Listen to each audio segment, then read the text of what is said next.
A visão sobre um carneiro e um bode. No terceiro ano do reinado do rei Belsazzar, eu, Daniel, tive uma visão. Isto aconteceu depois daquela visão que eu tive anteriormente. Quando tive a visão, parecia que eu estava na cidadela de Suzã, que fica na província de Elão. Nessa visão, eu estava junto ao rio Ulai.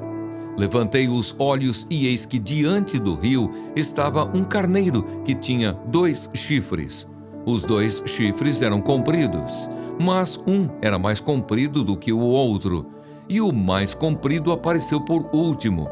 Vi que o carneiro dava chifradas para o oeste, para o norte e para o sul, e nenhum animal podia resistir a ele, nem havia quem pudesse livrar-se do seu poder. Ele fazia o que bem queria e assim se engrandeceu cada vez mais. Enquanto eu procurava entender isso, eis que um bode vinha do oeste, percorrendo toda a terra, mas sem tocar no chão. Esse bode tinha um chifre bem visível entre os olhos. Fui na direção do carneiro que tinha os 2 chifres que eu tinha visto diante do rio, e correu contra ele com todo o seu furioso poder. Eu vi quando o bode chegou perto do carneiro e, enfurecido contra ele, o atacou e lhe quebrou os 2 chifres. O carneiro não tinha força para resistir ao bode. O bode jogou o carneiro no chão e o pisou com os pés, e não houve quem pudesse livrar o carneiro do poder do bode.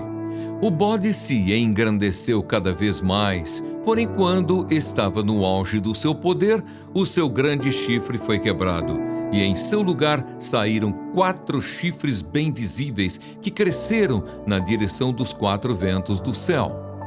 De um deles saiu um chifre pequeno, que se engrandeceu na direção do sul, do leste e da terra gloriosa. Ele se engrandeceu tanto que alcançou o exército dos céus. Lançou por terra alguns desse exército e das estrelas e os pisou com os pés.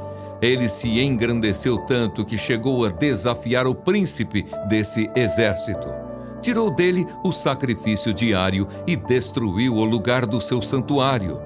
O exército lhe foi entregue com o sacrifício diário por causa das transgressões. Lançou por terra a verdade e tudo o que ele fez prosperou. Depois ouvi um santo que falava, e outro santo lhe perguntou: até quando vai durar a visão do sacrifício diário suprimido e da transgressão desoladora? Até quando o santuário e o exército ficarão entregues para que sejam pisados aos pés? Ele me disse: até 2.300 tardes e manhãs. Depois, o santuário será purificado. Depois que tive a visão, eu, Daniel, procurei entendê-la. Foi quando se apresentou diante de mim um ser que tinha a aparência de homem, e ouvi uma voz de homem que vinha das margens do rio Ulai e que gritou assim: Gabriel, explique a visão a esse homem. Ele veio para perto de onde eu estava. Quando chegou, fiquei com muito medo e caí com o rosto em terra. Mas ele me disse: Filho do homem, você precisa entender que esta visão se refere ao tempo do fim. Ele ainda falava comigo quando caí sem sentidos, com o rosto em terra. Ele, porém, me tocou, me pôs em pé e disse: Eis que vou lhe contar o que há de acontecer no último tempo da ira, porque esta visão se refere ao tempo determinado do fim. Aquele carneiro com 2 chifres que você viu são os reis da Média e da Pérsia. O bode peludo é o rei da Grécia, e o chifre grande entre os olhos é o primeiro rei. O fato de o chifre ter sido quebrado, levantando-se 4 chifres em lugar dele, significa que 4 reinos se levantarão deste povo, mas não com força igual à que ele tinha. Quando se aproximar o fim desses reinos e as transgressões tiverem chegado ao máximo, surgirá um rei cruel e mestre em intrigas. Grande será o seu poder, mas não por sua própria força. Causará destruições terríveis e prosperará naquilo que fizer. Destruirá os poderosos e o povo santo. Por sua astúcia fará prosperar o engano. No seu coração ele se engrandecerá e destruirá muitos que vivem despreocupadamente. Ele se levantará contra o príncipe dos príncipes, mas será destruído sem intervenção humana. A visão das tardes e das manhãs que lhe foi dada é verdadeira, mas guarde a visão em segredo, porque se refere a dias ainda bem distantes. Eu, Daniel, enfraqueci e fiquei doente durante vários dias. Depois me levantei e tratei dos negócios do rei. Fiquei espantado com a visão, e não havia quem a entendesse. As duas testemunhas.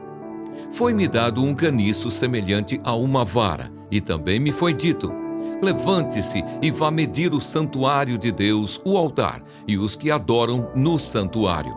Mas deixe de lado o átrio exterior do santuário e não o meça, porque esse átrio foi dado aos gentios, que por 42 meses pisarão a cidade santa. Darei autoridade às minhas duas testemunhas para que profetizem durante 1260 dias, vestidas de pano de saco. São estas as duas oliveiras e os dois candelabros que estão em pé diante do Senhor da terra. Se alguém pretende causar-lhes dano, da boca dessas testemunhas sai fogo e devora os inimigos. Sim, se alguém pretender causar-lhes dano, certamente deve morrer. Elas têm autoridade para fechar o céu, para que não chova durante os dias em que profetizarem. Têm autoridade também sobre as águas, para transformá-las em sangue, bem como para ferir a terra com todo tipo de flagelos, tantas vezes quantas quiserem. Quando tiverem, então, concluído o testemunho que devem dar, a besta que surge do abismo fará guerra contra elas. A besta vencerá e matará as testemunhas, e os seus cadáveres ficarão estirados na praça da grande cidade, que espiritualmente se chama Sodoma e Egito, onde também o seu Senhor foi crucificado. Então muitos dentre os povos, tribos, línguas e nações contemplarão os cadáveres das duas testemunhas por 3 dias e meio, e não permitirão que esses cadáveres sejam sepultados. Os que habitam sobre a terra se alegrarão por causa da morte dessas duas testemunhas, realizarão festas e enviarão presentes uns aos outros, porque esses 2 profetas atormentaram os que moram sobre a terra. Mas depois dos 3 dias e meio, entrou neles um espírito de vida, vindo da parte de Deus. E eles se ergueram sobre os pés, e aqueles que os viram ficaram com muito medo. E as duas testemunhas ouviram uma voz forte vinda do céu, dizendo-lhes: subam para cá. E subiram ao céu numa nuvem, e os seus inimigos as contemplaram. Naquela hora houve grande terremoto e ruiu a 10ª parte da cidade. Nesse terremoto morreram 7.000 pessoas. As outras pessoas ficaram aterrorizadas e deram glória ao Deus do céu. Passou o 2º ai. Eis que sem demora vem o 3º ai. A 7ª trombeta. O 7º anjo tocou a trombeta, e houve no céu vozes fortes dizendo: o reino do mundo se tornou de nosso Senhor e do seu Cristo, e ele reinará para todo o sempre.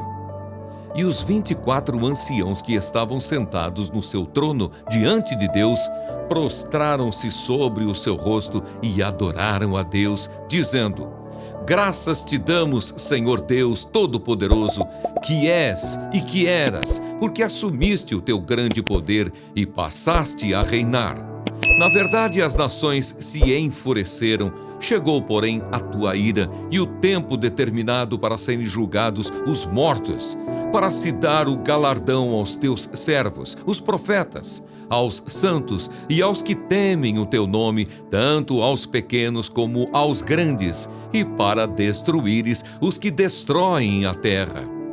Abriu-se então o santuário de Deus, que se acha no céu, e foi vista a arca da sua aliança no seu santuário. E sobrevieram relâmpagos, vozes, trovões, terremoto e forte chuva de granizo.